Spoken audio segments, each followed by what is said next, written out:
welcome to the Meeple Mentor YouTube channel. I'm Jared, and with me is Holly. And today we're doing a review of the board game Vantage from Stonemaier Games, designed by Jamey Stegmaier. It is good to see another new game from the mind of Jamey Stegmaier, who made like Viticulture and Scythe and a number of other great games. Now, this is a very unique game. This came out last year and it plays in about 2 to 3 hours, 1 to 6 players. Now, this is all about the exploration and imagination and creativity that comes from exploring a new planet. Vantage is really the idea that it's called that because everybody, while on the same planet, we have only our limited view in front of us, and so there's literal plastic standees for everybody to put their card of whatever location they're in front of them, so no one else can see exactly where they are. And we don't get to start out knowing exactly on the planet where we're found, but there are ways to like climb a tower or look out to a region, and there's different booklets to pull up. This is a general idea of where you're at.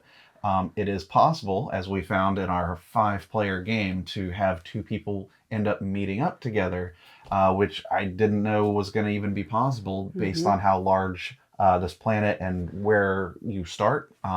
It's a little bit of randomness in terms of where everybody starts. You roll 2 dice, and then you consult this chart based on your character and whatever escape pod that you're in. And then you get that location, and everyone's definitely in very different locations at the start. I was in what looked to be like a paradise. It's like grassy hills and blue sky. I don't want to give away too much. Well, I don't want to give away too much, but I will say that all the landscapes and things that you come across are very varied. One of our friends was like underwater and got himself into some trouble, I'll say. I ended up taking an item that I thought was going to be useful to, build something, because I figure I'm surviving. Let's just take what I find. And that kind of haunted me. There was a little bit of debate on whether or not it was actually useful. Well, the card even said when I obtained the item that it can become 2 different objects. I just never got around. Incentivized. I never got around to making them. Oh, I see. That's what you're talking about. But I was given a lot of crap over taking an item that then later cursed me from a nearby group of individuals who were like, wait a minute, you just took our thing, don't take that. And then I became penalized, and in fact it penalized a lot of our group for a while. I thought it was kind of funny, but I had to hear about it for a while. It was good fun. I'm like, I was trying to survive, of course I'd take this. I didn't know there was anybody around. It didn't look it didn't look like anyone was gonna care. But that's the fun thing about this game. The more you pay attention to the artwork, whether or not there's things that could have been constructed, or if there's animals, or if there's individuals around, all of this stuff matters. And how you approach that location is the biggest choice you have during the game, essentially. Every time you enter a location, you're going to have a series of location choices that are, based on 6 basic hierarchical, type actions, but they get very specific based on the location. So they also tend to be color coded and icon coded, and uniquely there is a booklet for every type of action. And so ideally, you'll just give everybody at the table an equal number of these books. To be able to help look up, the reference for what location you're on and what action you've then chosen. And then they'll read a little bit of what you're going to do. And then there's a challenge. One of the cool things about this game is all of your actions are guaranteed to be successful. The problem is you don't know how detrimental they are to your health or to your morale, or how much time it took to do them. And that's really what you're playing against, is everyone has those 3 stats, and they're tracked. I don't know if I would say they're guaranteed successful, because if you drop your anything past 1, I wouldn't consider that a success. Sure. I mean, if the action happens, let's say that. But if the result ends in any of your tokens, any of your tracked status markers going to 0, that will end the game. So there is that chance. But other than that, I mean, you still executed the action. And I think that's kind of cool. Like it's other games that I've played that are like this. Sometimes you have to roll a certain number to get a certain action to be done, or you have to have a certain stat.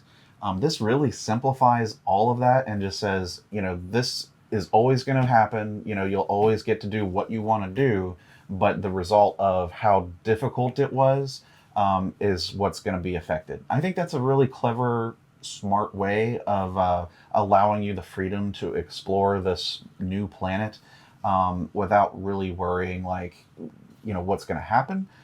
Things just happen, and the game encourages you to make as many bold decisions as you want, and there are always ways to recover from difficult decisions that you make.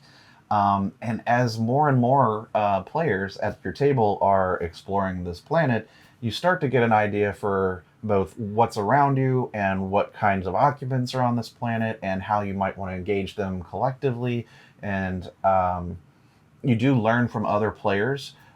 Even though you can't see where they are, you are allowed to describe what you're looking at as if you were on like a radio.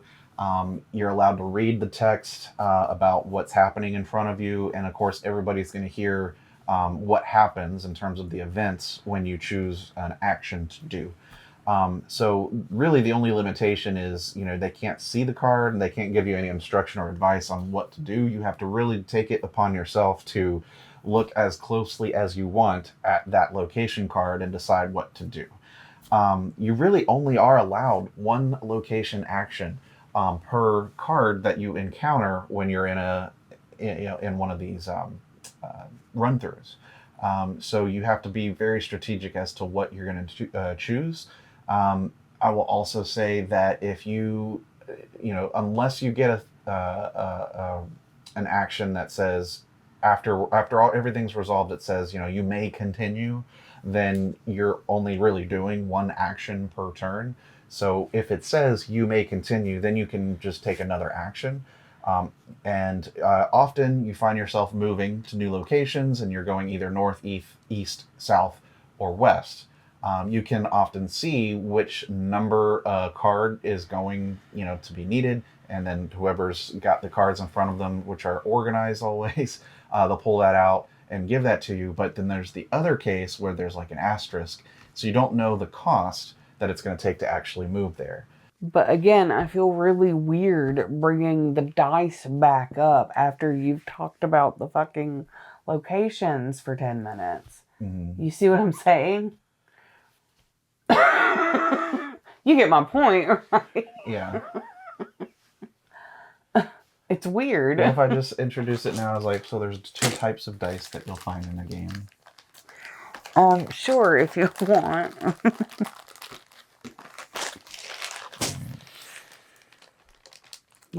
I don't commit the terminology to memory most of the time unless I'm like super involved in the theme. And so it's really hard for me to answer specific questions. Okay.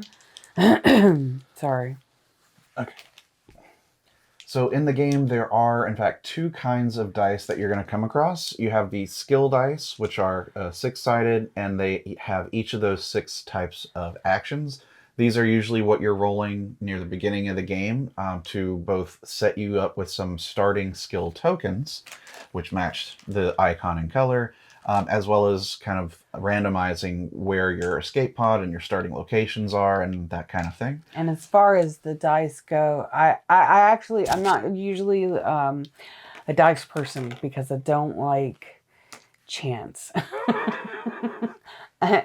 Because I always say that I have terrible dice rolls. Mm-hmm. But this actually, you didn't mention the tokens that go with them in great detail, but these actually have tokens that kind of accompany them. And when you roll your dice, your black dice as it were, so you roll these to collect them. And then you roll these black dice later. But you can use these to pay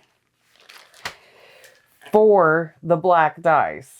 And I'll let you explain that part. Sure. But I really like that mechanic because I don't have to match a certain number or go, oh, God, I only rolled snake eyes as usual. Sure. So, yeah, like the skill dice will provide you with skill tokens that any player at the table can use to help any other player. I very much like that during their actions. So when you choose an action, someone looks it up in the rulebook or in the guidebook that corresponds to that action type.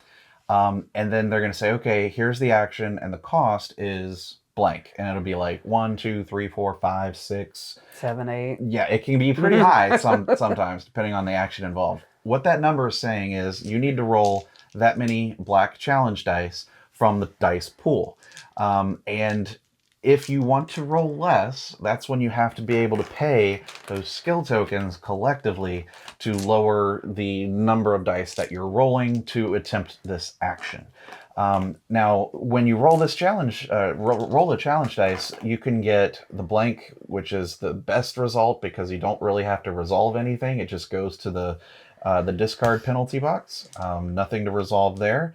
You have the setback, which is a arrow, and while you don't have to necessarily pay a penalty on this, it does go back immediately to the dice pool. And then lastly are the other three, which are basically symbols of your morale, your health, and how much time is taken represented for that action. So for every result that has one of those icons, you're going to either have to spend those tokens down on this track, and that's what we were talking about, going from whatever number you're at down to potentially 0. Or what's cool in this game is you can slot these dice on cards that you've collected in your grid. They can be anything like items, people, animals. Yep. Spoiler alert. Like, there's all kinds of things. Yeah, you can have essentially your main character surrounded by a 3x3 grid of vertical cards. And once that grid is full, then you can then start saving like a reserve card. Sometimes you can get more to set aside and then swap them in and out of your grid to be accessible. Did we even make it to filling out our grids? I feel like we didn't. We got close, but we ended up winning before.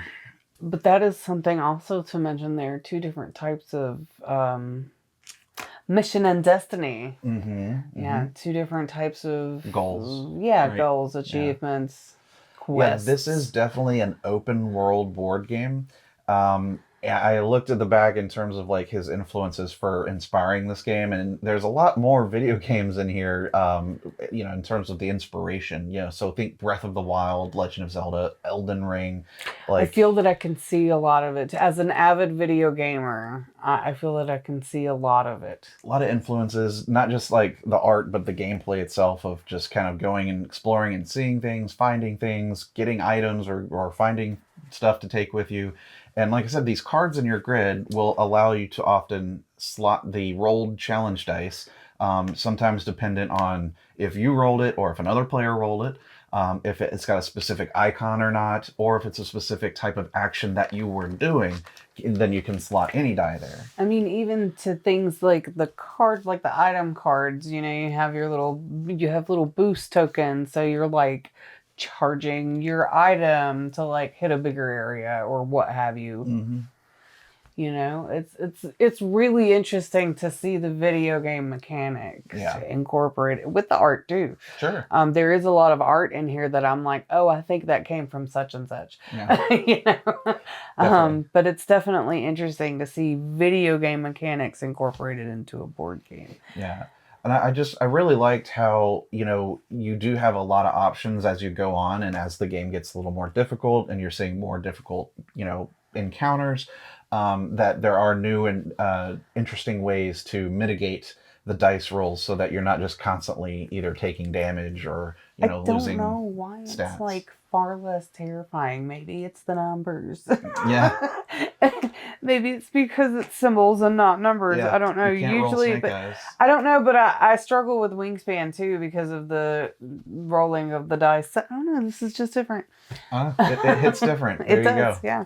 Yeah. We've really enjoyed our playing of this game, and as you can see in our review, we're trying to limit how much detail we're going in on what we encountered specifically, so that we don't spoil any of this, because a big part of this game is the discovery and fun you get from encountering things on an alien planet. It is a lot of fun. and seeing what your friends at the table are encountering. But I will point out that it is the minor arguments were fun too. Yeah. The game itself is not a campaign. It is not a legacy game. Every time you play, there's like 121 possible missions that you can start with. So every time you play, you're going to have a different experience. You're often going to start in completely different areas. There's so many places that you can begin your expanding, outward out from. And, like, depending on which direction you end up going, you're going to see wholly different areas on this planet. And there are thousands of cards in this game, like literally thousands of cards. It's pretty awesome. We had a great time with it. I don't want to go into too much detail in terms of that kind of stuff because, like I said, but man, we're enjoying this. If you really want to know, there are 1,708. There you go. Yep. 1,708 cards. Don't worry, they're numbered. They are numbered. They are organized. The game box, or the box and the organization in it is all very intuitive. Yes, and keeps things I also very easy to sort and look through to find cards that you need, and then put back, for instance, location cards that you are needing to put back in the box. Clearly, I'm the secretary. She was our card lookup person. It's very streamlined. I like it very much. And I really dig the books. Mm-hmm. I just really like it. It's really cool. There are a lot of books in this game, and like I said, every action has these big books of possible actions to look up for every location that's in the game, and every item and every mission and everything that you can interact is going to be in one of these books. So a lot of spoiler content if you just read them, which doesn't make any sense why you would do that. But even one of them here is like fully spiral bound, as this is like where you start. It's like the front and back here. There's also a book of secrets, which sometimes you need to look up for certain things as you find in the game. But the last thing I'll say about this game is to win or lose is really kind of up to you. You start out with a mission, you can accomplish that mission. Oftentimes you come across and find destinies, so you can add to your mission and destiny cards or destinies that you're trying to accomplish as a group. Essentially, the game's like you can just play until you beat a mission or until you beat a destiny, or for an epic victory, beat both of them. But ultimately, this is a game where you can just define your own in-game conditions and say, like, I just want to play until I get to here, or until we get this, or until one of us dies, or whatever. And we enjoyed it so much that even with 5 people playing, we finished our mission and we were like, we want to keep going. So let's try for one of these destinies. Yep, we did beat the mission and we're like, well, we got other stuff we can do. Like, are we having fun? Let's just keep going. We kept going. So yeah, I do think that's a sign of good game design and just, the creativity behind everything in this. I think it was a lot of fun. It's definitely one we're going to be playing quite a bit to get through as much as we can to see the really cool worlds and stuff going on in here that, just like exploring an open world video game, it's much the same, but done on a tabletop. And I mean, it's really, even when there's 120, but take into factor that you also most of the time are only going to do one action in a given location. So there's also all of those other options as well. Right. So if you ever revisit a location, like, I kind of remember this. I remember what I did, so I'm not going to do that. I want to see what happens if I do something else. Yeah, and I think that's a really cool, clever, like, repetition of this. Like, there's a lot of replayability in this game. So I'm really excited to have it and be able to play through it multiple times and see as much as I can on this, because it's just fun. Is it solo? Can you play it? You can play it solo. 1 to 6 players is possible. I mean, we had fun with 5 players. I think 6 would be just as good, because again, then you kind of equally pass out those action books, so not one person's reading a whole lot. Although, you know, don't get jealous or feel overwhelmed. The blue player does get 2. Yeah, there's 2 different move action booklets depending on the type of move that you're doing, but I don't need to get into all of that detail here. Any other thoughts on recommendations on the game from Holly? Oh, I very much enjoy it. I can't wait until we play it again. I know our other friends can't wait until we play it again. Some of them. It comes highly requested on our regular game day. It's like, hey, are we going to play Vantage again?